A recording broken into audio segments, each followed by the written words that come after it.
Iran thought it had one card powerful enough to stop both the US and Israel, closing the Strait of Hormuz. Iran's Islamic Revolutionary Guard Corps Navy. From now on, no ship in every type is not allowed to pass from the Strait of Hormuz till next notice. The IRGC Navy made the announcement official. No ship of any kind would be permitted to pass until further notice. It was a bold declaration broadcast to the entire world. It was also a catastrophic miscalculation that would cost Iran nearly everything it had built over decades. Because threatening the strait, while the Abraham Lincoln and Gerald Ford were already positioned in the region, was not a strategy. It was a death sentence for the Iranian Navy. The retaliatory strike that followed was swift and overwhelming and produced the greatest single destruction of Iranian naval power in recorded history. Within days, 95% of Iran's fleet was gone. Ports were in ruins. Command centers were dark. But the story does not end with sunken ships. What happened next revealed something the world had genuinely never seen before. The Iranian ships that survived the bombardment of their ports had no safe harbor left. Iran's territorial waters were no longer protected. Staying meant being sunk at anchor. So dozens of surviving ships, corvettes, frigates, and small patrol boats made a desperate decision. They ran. They abandoned their home waters and fled into the open ocean, heading thousands of kilometers away in search of any country willing to take them in. It was the most visible sign yet of how completely the equation had shifted. Their route told the whole story. Iranian vessels were streaming south across the Indian Ocean, running from Tomahawk missiles and B-52 strikes that had turned their home ports into rubble. Among them were three of Iran's most significant warships, Iris Dina, Iris Livan, and Iris Bushehr. All three had been returning from the Milan 2026 naval exercise, departing from Vishakhapatnam, India, and heading toward Sri Lanka when the war caught up with them and left them nowhere to go. What Iran did not know was that the US Navy had been tracking every one of these ships from the beginning. Their routes, their speeds, their destinations. All of it calculated in advance. The Iris Dina headed southwest from the Bay of Bengal, roughly 1,500 to 2,000 nautical miles across international waters. It accelerated when it noticed US surveillance closing in. It did not matter. On March 4, 2026, the Iris Dina was torpedoed by a US submarine off the coast of Sri Lanka. It was the first torpedo strike against a surface vessel since World War II. The Iris Livan tried a different approach, diverting toward India's southern coast under the cover of a claimed technical malfunction. It barely reached the port of Kochi. Its 183 crew members were taken to nearby naval facilities. The Iris Bushehr followed and sought shelter in Colombo, Sri Lanka, where it was detained. Neither ship completed its escape. But even this did not stop the fleeing. More ships poured out of Bandar Abbas and Chabahar, heading toward Pakistan and the open Indian Ocean. The US struck over 60 vessels in total. Trapped, hunted, and unable to return home, the surviving Iranian ships either hid in foreign ports or scattered in small boats. Some tried to blend into the shadow fleet that smuggles Iranian oil to China. It made no difference. Dozens were neutralized before reaching their destinations. A navy that had declared it would close the world's most critical strait had essentially ceased to exist in a matter of days. The message Washington sent by hunting these ships across open ocean was deliberate and unmistakable. Control of the seas belongs to the United States. There is no hiding place for any hostile force anywhere on the planet. Iran's ambitions of projecting naval power beyond its own waters were finished. So what pushed Iran to make this move in the first place? To understand that, you have to look at what Tehran was actually trying to achieve when it shut down the strait. The Strait of Hormuz is a 33-kilometer-wide choke point through which roughly 20 million barrels of oil pass every single day. When the IRGC seized control of it, they did not just block ships, they attacked them. 17 commercial tankers were targeted. 6 were rendered completely unusable. The civilian tanker Mayuri Nari, flying a Thai flag, was struck by explosive-laden kamikaze boats. Damage tore through the stern just above the waterline. Even a Russian LNG carrier was hit. Tehran was not making exceptions for allies. The goal was never purely military. Iran's calculation was economic. Drive oil above $100 a barrel, send fuel prices surging across Europe and the United States, trigger inflation that Western governments could not control, turn their own populations against them, make ordinary citizens in London, Berlin, and Washington pay at the pump for a war their leaders started. Win, not through firepower, but through economic collapse in the West. Tehran believed this was the pressure point that no Western democracy could absorb indefinitely. IRGC Navy Commander Alireza Tangsiri made Tehran's position explicit. Ships from the US, Israel, and European nations would not be granted passage. His message to anyone who doubted it was direct: come and test us. But Iran's real strength in the strait was never its navy. It was always the weapons hidden where ships cannot reach. Anti-ship ballistic missiles like the Qiyam-2, capable of Mach 3 speeds stored deep in mountain caves along the coastline. Shahed 136 kamikaze drones with 1,000-kilometer range sitting in underground launch facilities waiting for coordinates.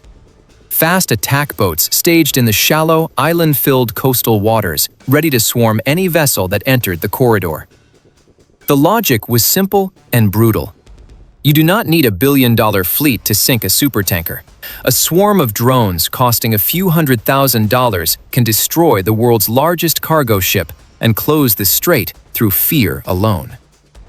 Iran was not fighting this battle alone either.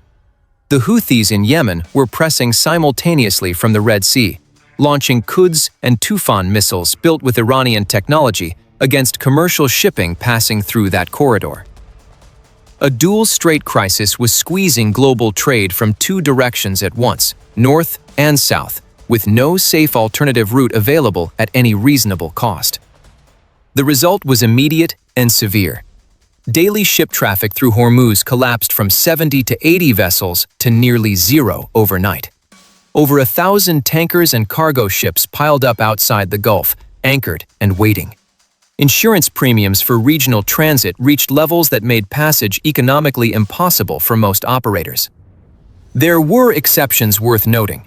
Chinese-linked vessels moved through under a kind of unofficial immunity built on Beijing's deep economic ties with Tehran. Ships like the Iron Maiden and Sino-Ocean broadcast their Chinese identity loudly on automatic identification systems, using their flag as a digital shield against Iranian targeting. It worked. Millions of barrels continued flowing to China while everyone else waited outside. Pakistan launched Operation Muafis-ul-Bar, providing naval escorts for its own tankers through the Arabian Sea, though even Islamabad stopped short of entering Hormuz directly. One Turkish ship, the Rosanna, managed to pass through after quiet diplomatic back-channel negotiations. The other 14 Turkish vessels in the queue kept waiting with no clear timeline. These rare exceptions delivered one clear message: the strait was not hermetically sealed. Passage was possible under the right conditions, with the right flag, or through the right conversations. But for the overwhelming majority of global shipping, it remained closed. And every day it stayed closed, the global economy bled.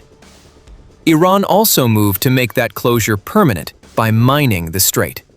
The plan was to seed thousands of explosive mines across the seabed, creating a trap that would make Hormuz impassable for years, regardless of what happened to the Iranian navy above the waterline. Mines do not surrender when a navy is defeated. They sit and wait. The U.S. identified this threat early and destroyed 16 mine-laying vessels before they could complete their missions. Had those ships succeeded, no clearance operation on Earth could have reopened the strait on any reasonable timeline. Iran wanted to turn Hormuz into a permanent shadow zone that would outlast the war itself. The U.S. eliminated that plan before it could take root. By the end of the initial strikes, 95% of Iran's fleet was scrap. Its operational capacity at sea had effectively reached zero. But destroying the navy did not reopen the strait. The land-based threat remained. President Trump addressed the world directly at this juncture. The United States was taking an uncompromising position on the strait. Force of a scale not previously deployed was on the table if required. The language was deliberate.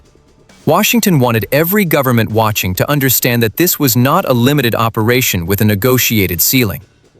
CENTCOM announced that U.S. warships would personally escort civilian tankers through the region for as long as necessary.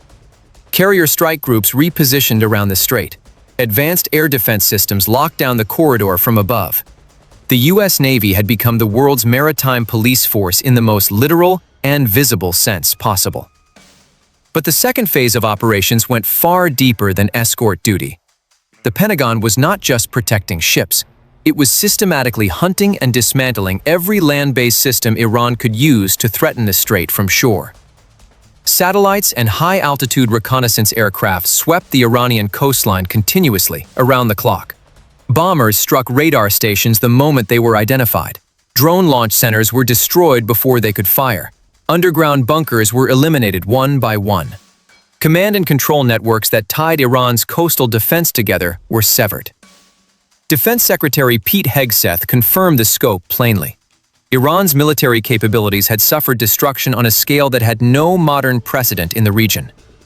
The U.S. was no longer just responding to weapons as they were fired. It was destroying the factories that produced them, the storage sites that held them, and the command networks that directed them. The goal was not to suppress the threat temporarily. It was to remove the infrastructure that made the threat possible at all.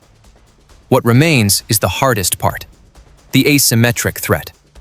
Missiles buried individually in mountain caves, drones hidden in tunnels carved into Iranian hillsides, positions that shift constantly, strike without warning, and disappear before retaliation can arrive. Unlike a navy, which can be located on radar and sunk in a single campaign, this kind of threat has to be dismantled target by target, cave by cave, tunnel by tunnel. That is a complex, costly, and long operation with no clean finish line. The USS Gerald Ford and USS Abraham Lincoln are still in the region. The battle against Iran's remaining hidden arsenal continues, with no end date announced. The price Iran paid for its gamble has been total. Its navy is gone. Its ships fled to foreign ports. Its mining operation failed before it began. Its missile factories are rubble. Its dream of projecting power beyond its own coastline is finished. But the war has moved from the water into the mountains. The threat now lives in silence, in tunnels, in the wings of unmanned aircraft waiting for a gap in coverage. The strait is not yet fully safe. The escort mission continues. The strikes on land-based systems continue. The operation is not yet complete. The question now is simple but unanswered. How long can Iran's remaining asymmetric capability hold under sustained pressure of this scale? And whether the Strait of Hormuz can return to what it was before any of this began. A passage where oil moves freely, tankers transit without fear, and the global economy breathes normally again.